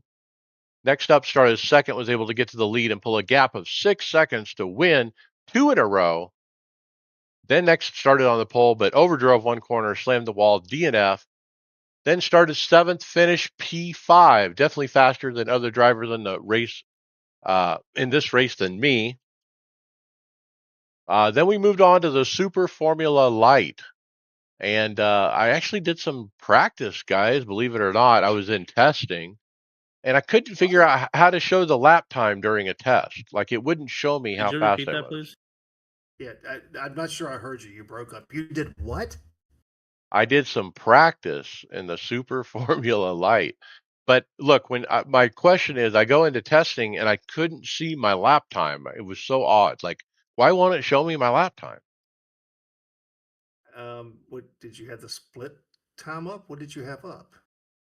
I don't know. I looked under F1, F3, F2, all these, I couldn't figure it out, but I never did figure out what my lap time is, but did do some practice in the new car. So let's talk about it. I'm not going to review all of this, but I'll just say I did 7 attempts with 7 DNFs with wreck outs, most of them with just me going off.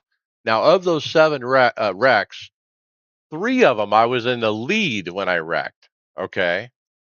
But by the 8th attempt, I start on the pole. I was able to pull away to a 3-second gap until I went wide on one corner and I fell back to a 1-second gap, but was able to bring it home and win, finally getting a finish with a winner winner chicken dinner. So that's 3 out of 4 weeks in the Ringmeister I was able to win. I didn't win the GT4, but I've won every other week.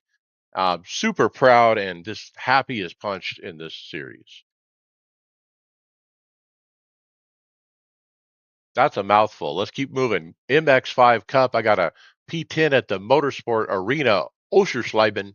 Started P10, got up to P5, but got wrecked out when somebody tried to pass me on the inside going into the sharp right.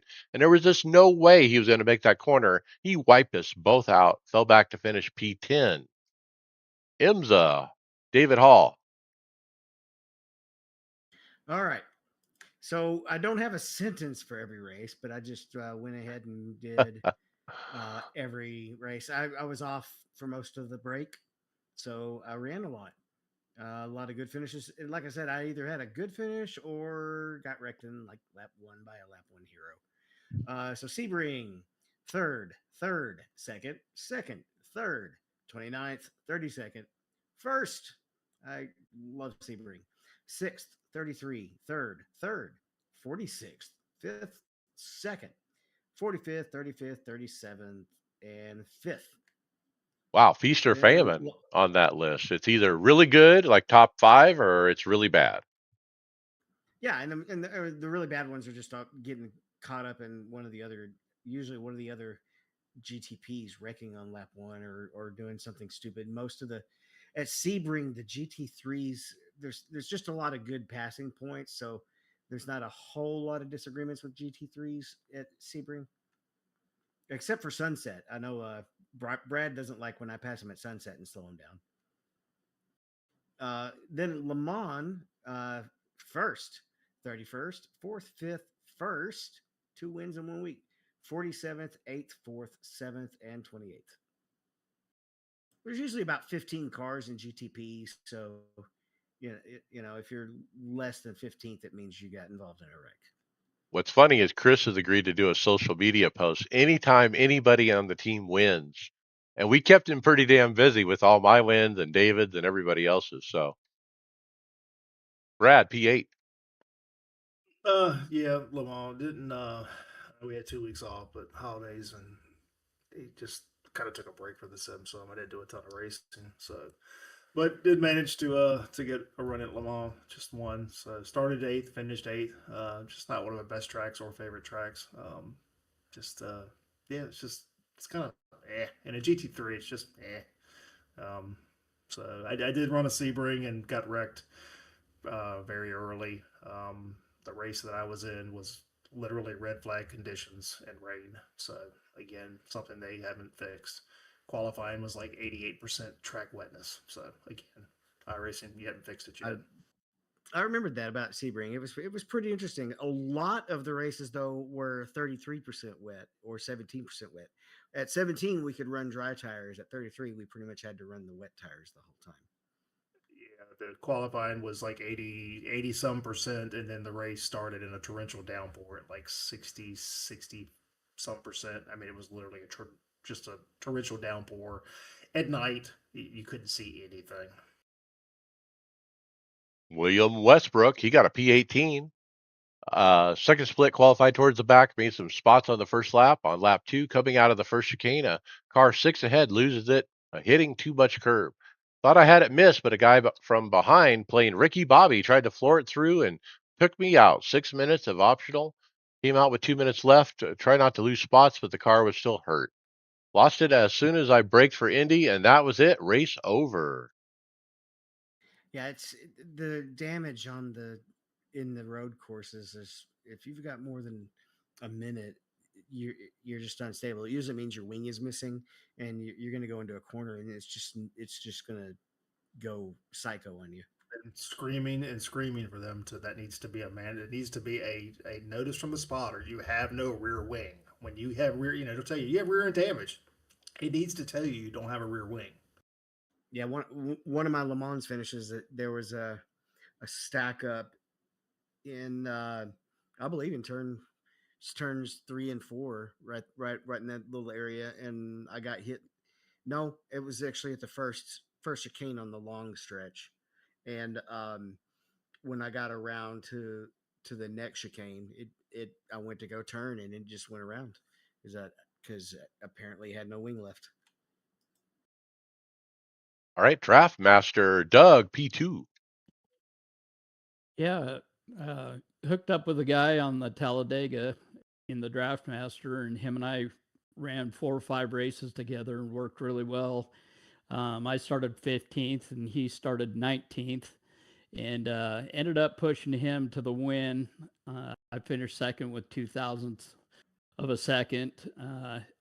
I was trying to pass him, obviously, bumper to bumper. He cut off the inside and went to the outside and almost pulled it off. And then I did have one other race in the mini stocks where I pushed another guy to the win and was going to the outside for the win and had a .000 second place finish. Don't know how that worked out, but I'm guessing it's because he had the quicker lap because I pushed him to the finish. I think the .0001 or whatever, in the background it goes more zeros, but they don't show them to us. So you would see .000, but in the background it's probably .000001 or something. Yeah, so it was interesting. It was a good race and had a lot of fun. Nice. Grassroots Racing League, William, P5 and a P1. I like Fuji, but I don't have crazy pace there. Qualified near the top 5 and just stayed and just tried to stay. Had nothing for the leaders. And then Sebring, P1. Sebring is easily one of my favorite tracks. I love driving there. Qualified P2 with a little trouble getting onto the back straight on the last Q lap. But all of the first lap side by side with P1, he got clear, and then we were nose to tail. He had a slight gap, but it disappeared due to traffic. I took less fuel at the pit and came out in front, was able to hold on from there, but it was a heck of a race. I had to push hard the entire time to keep him behind, but overall, fantastic race and result. 2 races left in the season at 2 of my favorite tracks. Brad P. wrecked out. Yeah, had a heck of a stretch here, grassroots racing. So Fuji, I didn't put the results in here, but I ranked out at Fuji. Qualified good, had really good pace at Fuji. Got frustrated behind somebody and pushed a little bit too hard, and he checked up, and I just lost it. So by the time I got going, I was dead last, and I just wasn't going to race. So and then again, Sebring qualified P5. Again, another one's very good track for me, but just I'm pushing too hard, trying to keep up with people. So first turn at Sebring, I just got loose. I don't know what happened. Car just started to come around and decided to drive it off the track to avoid wrecking the entire field. So I went ahead and got caught back up and started going through the field, towards the back, and had made about 4 or 5 passes in that first lap, and then we come into turn 2, and they just piled up. Track was completely blocked, and just the damage on the GT3s is ridiculous at times. I got running. I ran into the mess. I don't feel like I hit that hard, but knocked the entire front end off. Had wheel damage. A guy touched my right rear quarter panel, and that knocked the wing off. And it's at that point I was like, I'm done. So just yeah, just not a good season. All right, David, you got a P6. Yeah, at Sebring, I got a P6. That's just a track where I outrun my I rating. You know, most places the I rating puts you about where you're supposed to be, but I just run more like a 2200 or 2300 here than a 1900. Um, and it reflected all during IMSA and in this race. I was faster than guys that I'm not normally faster than, and kept the car clean as well. And P8 at Fuji, I think there was only like 10 cars, and I was just kind of one of the back markers in that race. All right, other racing I ran hosted Chris McGuire 87s at Talladega, wrecked out. Car tomorrow at Talladega finished P2. Then it was Gen 5 at Talladega. It was coming hard on the white. Was going to win that race, and I had a run on the guy in the tri-oval. He actually came down to block, even though I was going much faster. He hit me into the grass, and I lost. Ugh, so close. Then the pavement sprint car at Dover. Wow, that was fun. Finished P8. Super hard, but again, super fun. Then 87s at Talladega. It was leading on the white. It was a sitting duck. Finished P3. Great racing, though, with a great group of guys. Uh, and then moving on to Pickup Cup at Phoenix, started 9th out of 23. I finished podium P3. And then finally, 87s at Talladega finished P5 after getting flipped over in the first part of the race. All right, final thoughts, Brad Wren. Um, it's been a heck of a start to 2026 season one. So, um, I haven't hardly finished a race, whether it's been roadside or the oval side. It's been a rather frustrating start, or league side. So, I with a little bit of cash I got for Christmas, I made a few changes to my haptics. I'll talk about this a little bit next week, but went ahead with some different uh, pucks and stuff. So I'll talk about these and grab some mounts from another company we've talked about before. So just haven't had time to get it all together into something, but try to get it on the next show. But yeah, made quite a bit of changes on that. Liking what I got. Just kind of spent more time just messing around with the rig itself as opposed to racing. Been pretty frustrated with my results. I'm completely to blame. It's nobody else I can blame but me. Like I said, I just think I'm trying way too hard. But that being said, excited for Saturday. Looking forward to running the Daytona 8 with Will Squared. That's what I'm going to call him. So it's going to be interesting. The rain looks to be a challenge. We'll see if we actually get it, but of course it's going to drop right in probably while I'm in the car, so it's just fine. But yeah, Daytona's exciting for the week after that. So we'll be living at Daytona for a couple weeks basically, and just kind of ready to get virtual racing back in a good groove, and we're only a few weeks away from IMSA and the actual Daytona 24, and excited to see IMSA get back on the track as well. So yeah, glad to get the pod back under. We'll be here pretty much every week here for quite a while. So it was nice to have a couple weeks off, but I miss you guys and just kind of felt weird not talking to you guys every week. Yeah, it was a little odd, but the way the holidays lined up, we had a couple weeks off. David Hall, final thought. Good luck to everybody this weekend with the majors races. I'm looking forward to it. Hopefully, I'm waiting to hear back from Tom. He found out he had a bad CPU and he's still reinstalling everything. So hopefully we get to race it.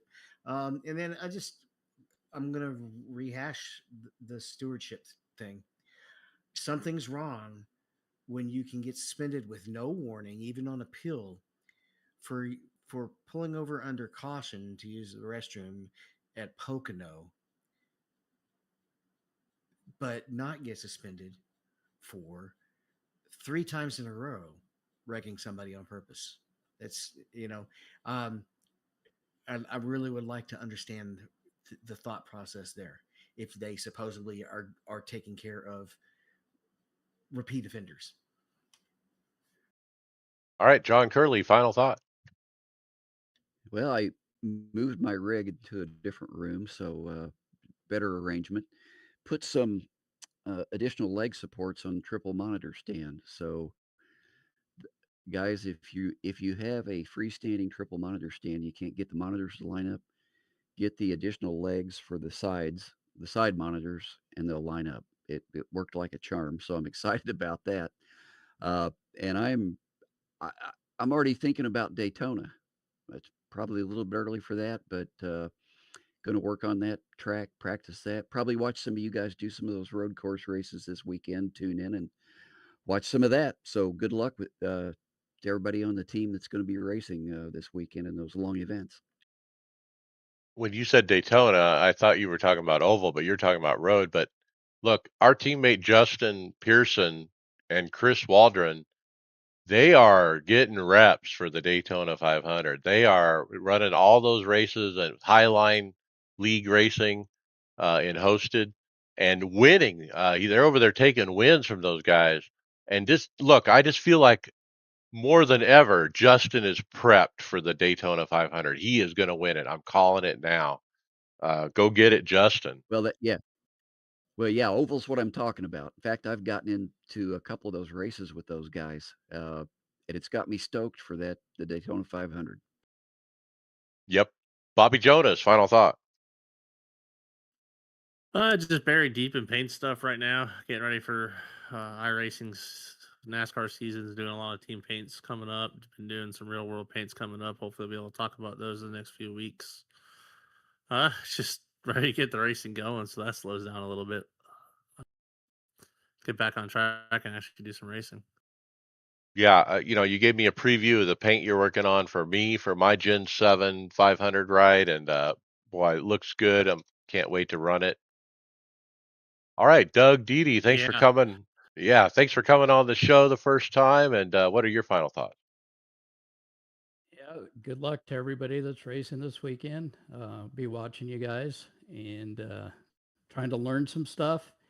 And really glad to be part of the team and looking forward to Daytona and learning some of these oval tracks with you guys.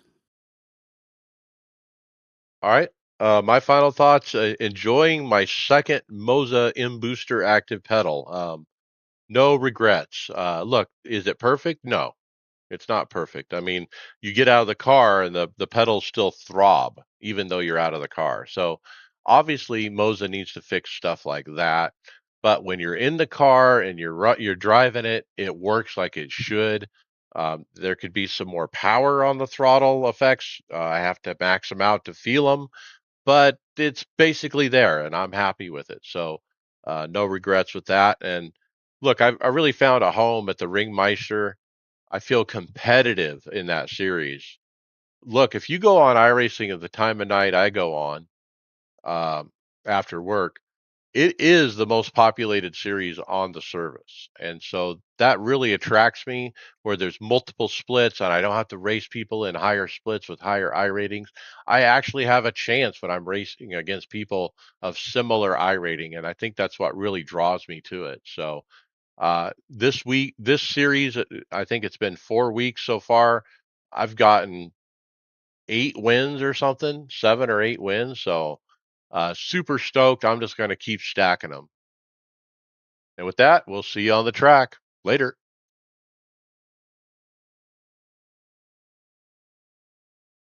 Okay. All right. Stream's stopped. Title ideas. We got 5 to choose from. I like 4. I 7 times like 2. in a row. Cherry on top, bitch fest. I call him a doohickey. I practiced, said Mike. 2. I like 5. 5. Everyone vote. 4. Can't hear you, I'll John. say 4. Yeah, I kind of like 5. All right. I think it's 4. The one I heard the most. Good show, guys. Good job, Doug, on Yeah, your again, first time. Yeah, I was a little nervous. This is my first time doing something like this, so thank you guys for bearing with me. Yeah, no That's worries. fine. Feel free to jump in anytime. Yeah, look, David will throw you more topics as you become more comfortable. You know, he'll Ye- throw them to you. Yeah, when that one got thrown to me, I was lost, and I was like, "Oh God!" So I kind of had to go around the topic with not knowing where I was. So Well, I mean, David sorry really about threw you that. to the fire because we weren't doing them in order at that point. So, And that's where I got lost. And then, of course, the battery on my mouse ran out, so I'm over here thumbing on my manual pad on here on my keyboard. So I was like, okay, where are we at? But again, Well, thank you guys. nobody's gonna be chiming in on the comments and saying, "I can't believe Doug Diddy didn't know what he was talking about." So you'll be all right. No, they'll say that about those of us that were talking about things. Yeah. all right, I'm gonna go Yeah. eat. See you guys. Yeah. All right, see you All guys. right. All right, guys. Have a good one. Thank you. Yep. See you next week. Again, I'll